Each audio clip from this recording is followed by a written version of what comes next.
The storm. What's left of it is right over us now.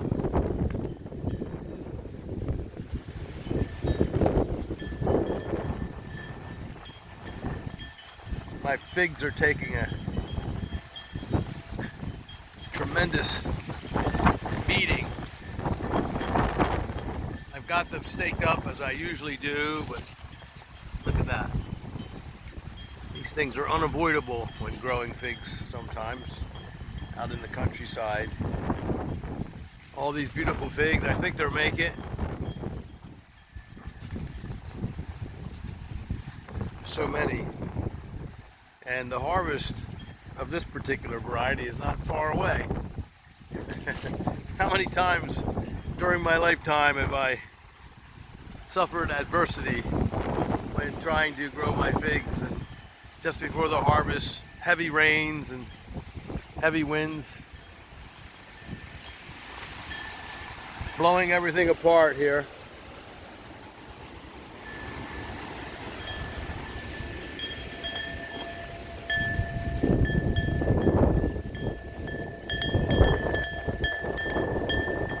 My persimmons, my Sajo, they're taking a beat, but they've been well established for many years. They'll make it through.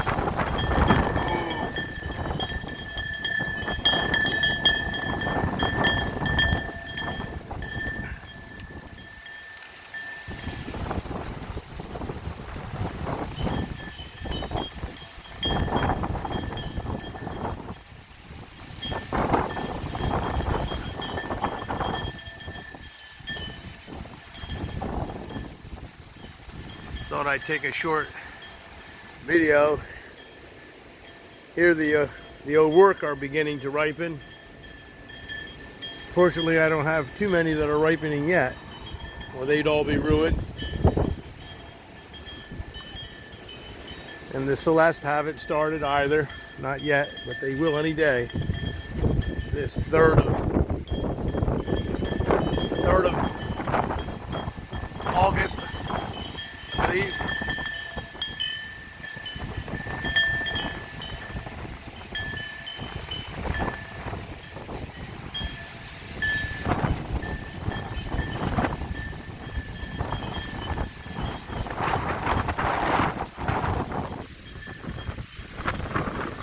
My Sajo, my Nikita's Gift persimmons,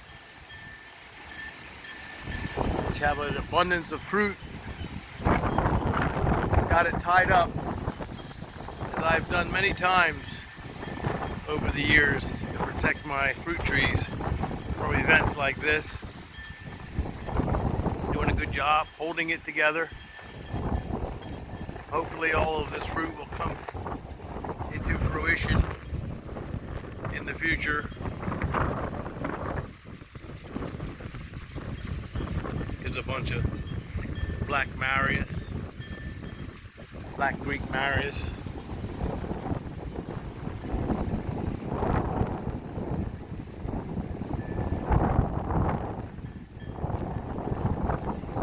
Oh wow. Oh wow. Sad.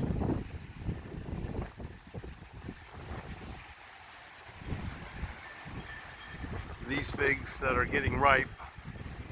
Fortunately, I've been picked about maybe 15 or 20 of them, and they were delicious. But these aren't going to be worth very much after all this rain. It happens. Sometimes at the most inconvenient times.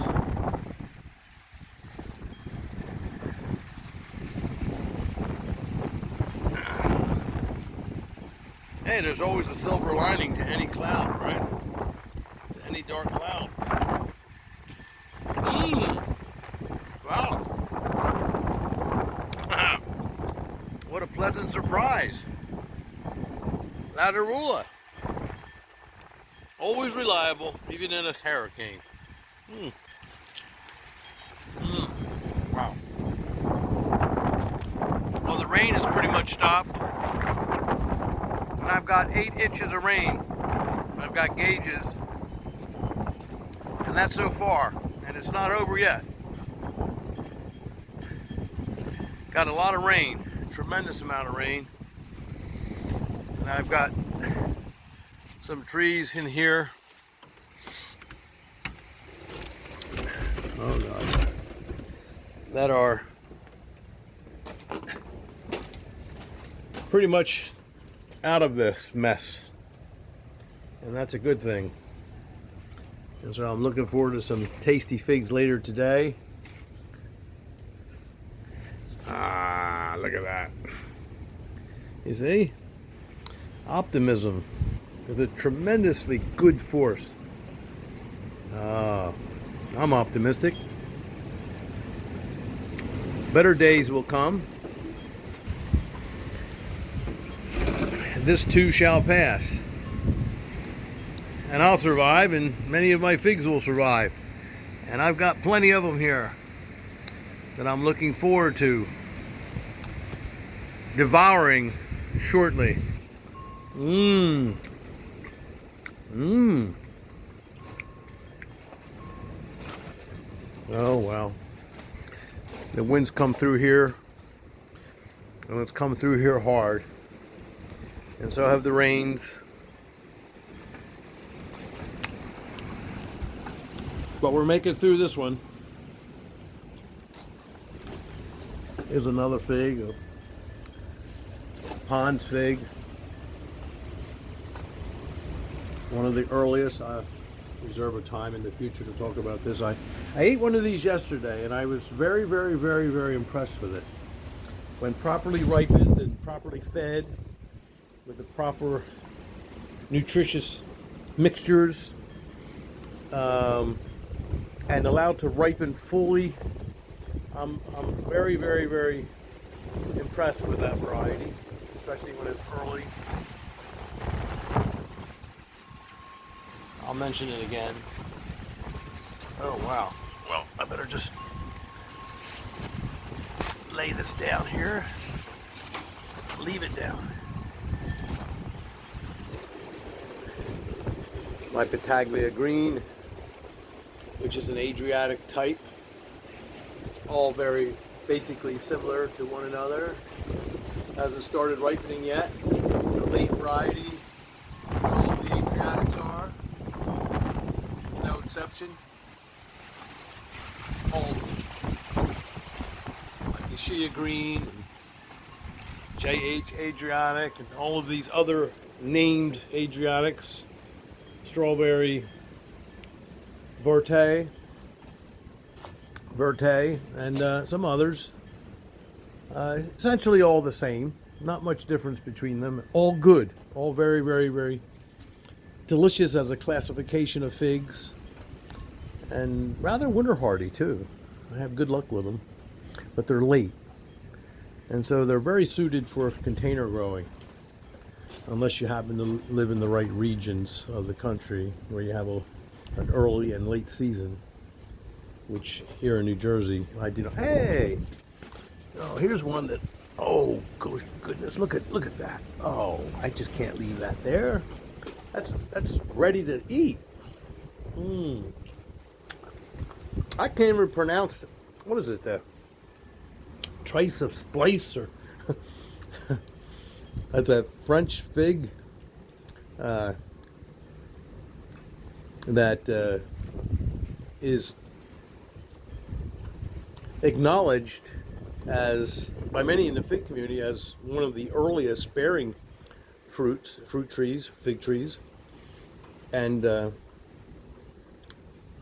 it's a Pond's fig, which is a fellow from Spain that has gained a lot of notoriety in contemporaneous times for being a fig expert.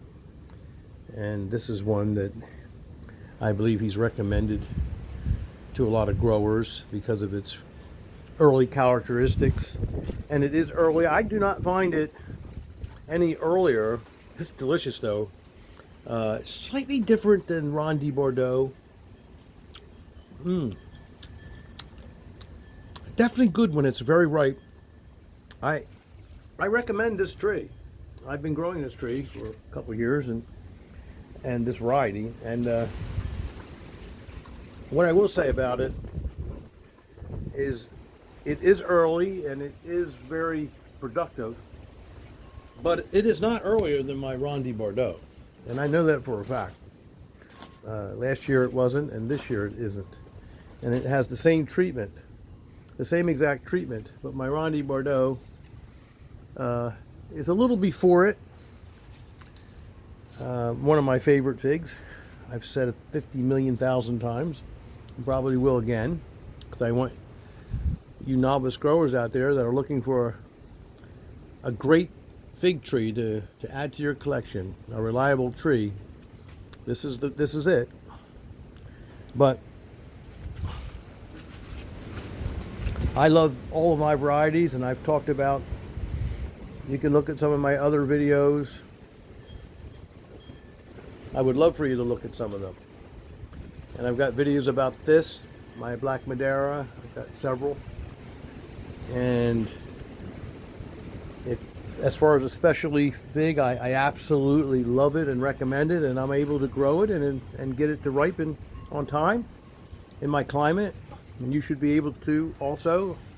Anybody out there, you can do what I can do. If I can do it, you can do it. If I can grow these figs the way I do, you can grow these figs the way you will do, and you will have them like I have them. And this is a Genovese Nero, which is also really Italian 258, in my opinion. And there's that caveat for what it's worth, but I'm absolutely certain, personally, absolutely certain that they are the same. This is Genovese Nero, which again, this is no different than my Italian 258. And I've studied this fig, and I do believe, and I've eaten the Briba, and I've made figs. I've made videos last year. You might want to look at them. Figs I recommend. There's different titles, and I show you how the Briba are exactly the same. But here's the point. This is a wonderful fig, and if I can grow it and get it to ripen in my climate, you can too. And there's no question in my mind, it's a very productive variety. It's one of my favorite. Italian 258 is certainly one of my favorites, as is this one, Smith, one of my very favorites. You can see it has a rich abundance of fruit. This one too, and the one outside that I filmed in my last video in the ground is producing a lot of fruit. I just showed it a little while ago in this video. Well, let me get back out into the storm. I don't want to miss all the action here. And I better get back in the house too.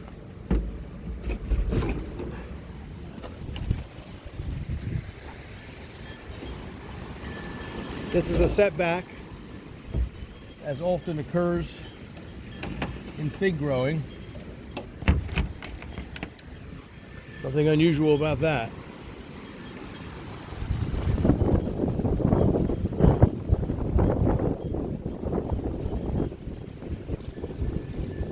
I'm sure all my tomatoes are going to crack. I picked about 25 tomatoes last night and brought them into the house, because they certainly will crack.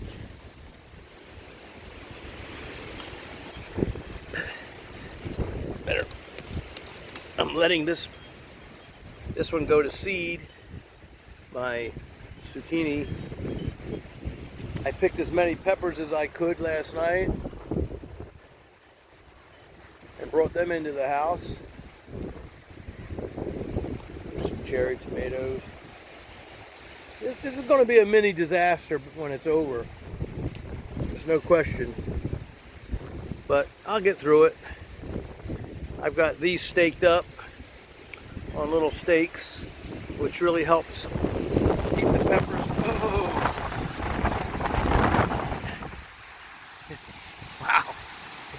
Good thing for that cornfield to protect me. Generally, I'm exposed to the wind out here on the farm. And when you don't have a tall crop like this, those winds come ripping across that field, that open field, and boy do I get punished. So I'm very grateful that I have a cornfield for this particular incident. My basil and some of my greens and more cherry tomatoes. And they're good. I eat them like candy. All the time. I love them. And they're all grown organically. This is a little fig bed that I started last season. And I've kept in the shade of this tree. And in the shade of this mulberry tree that I am now cutting down because it's getting too big. So I'm cutting the mulberry down, and I'm acclimating these, what were cuttings last season, to the sun. So you get more direct sun. And I do that by cutting a branch a day, a couple branches, and I just let it get more sun. And it's working out wonderfully. And pretty soon I'll transfer these into little pots. Wow. The reason why I cut down the mulberries is because it's a fast growing tree and they just get out of hand. And I always have extras. There's 2 mulberry trees over there if you can see them. I always grow extra mulberry. I keep, just like I do with figs. And I try to keep figs in all different sizes at different stages of their maturity. So that for different uses. I don't like a lot of big trees if I can avoid it. And so that's what I do. And that includes mulberries or anything. The exception to that would be my huge persimmons trees, which, well, there's nothing that you really can do to that, for that. And they don't take to pruning. In my experience, my persimmons trees don't like pruning. Oh my goodness, look at this. Oh my goodness, would you look at that? Wow. When I was telling you 8 inches of rain, I wasn't, oh wow, look at that over there. Pawpaw. Half of my pawpaw tree got split and busted in half. Oh, wow, that's sad. Those things are like 22, 23 years old, maybe more. But look at that. This is my fig cellar. Root cellar, fig cellar, call it what you will. And I feature this a couple times in my other videos. But this is where I put my winter storage. I put a lot of my little figs, baby figs, and sometimes some larger ones. This is pretty deep. It's not deep anymore. Wow. I can't believe what I'm seeing here. That's a setback. But that's about, I don't know, over 3 feet deep, 38 inches, something like that, more, I don't know. But it's plenty deep, but it's not deep anymore. It's filled with water. Jeez. Now some of that is groundwater that's flowed in from the field, I guess. Because that's a heck of a lot more than 8 inches of water in there. I don't want to run this video too long, but look at that. Oh well, I'm never going to get these fruits. Goodbye, Pawpaw. Wow, after all these years, look at that. Eezo. Setback. I'll get through it, but there's no way to really sugarcoat this sort of thing. All those fruits, all going to be lost. And they're delicious. Pawpaw, the largest indigenous North American fruit there is. and there's lots of them. Oh God, look at this. This is a sad thing. Can you feel my pain? Oh well. Looked like it had split before, and then the wind just did it in. And this half will be okay. I'll put tar on it and it'll be okay. I've got an extra here. Very large oak tree. And so I won't be deprived of any fruit this year. Well, I'll be deprived of some fruit, but not all of it. There's plenty on this tree too, as you can see. Okay, well, thank you for the visit. My little fig garden here is doing okay. A lot of different varieties, and they're doing wonderfully.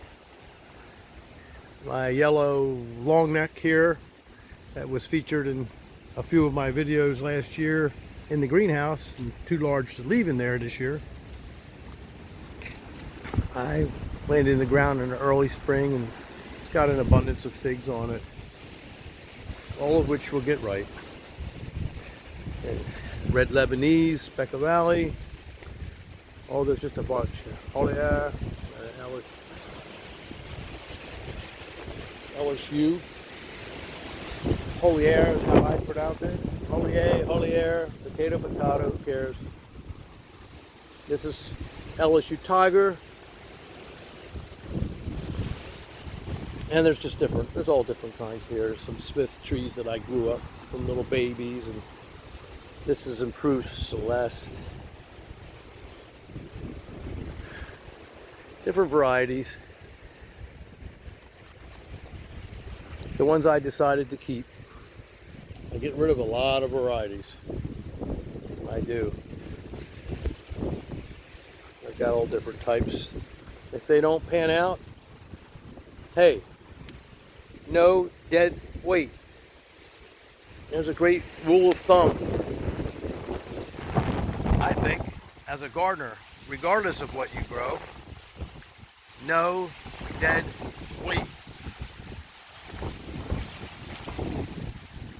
More is less very often, and less more. That's what I find in life. Keep it simple. That's what I try to do. Well, enough philosophizing. I think that most of the storm is winding down.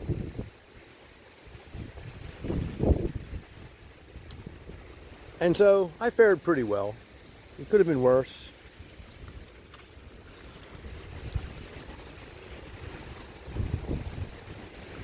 Good day.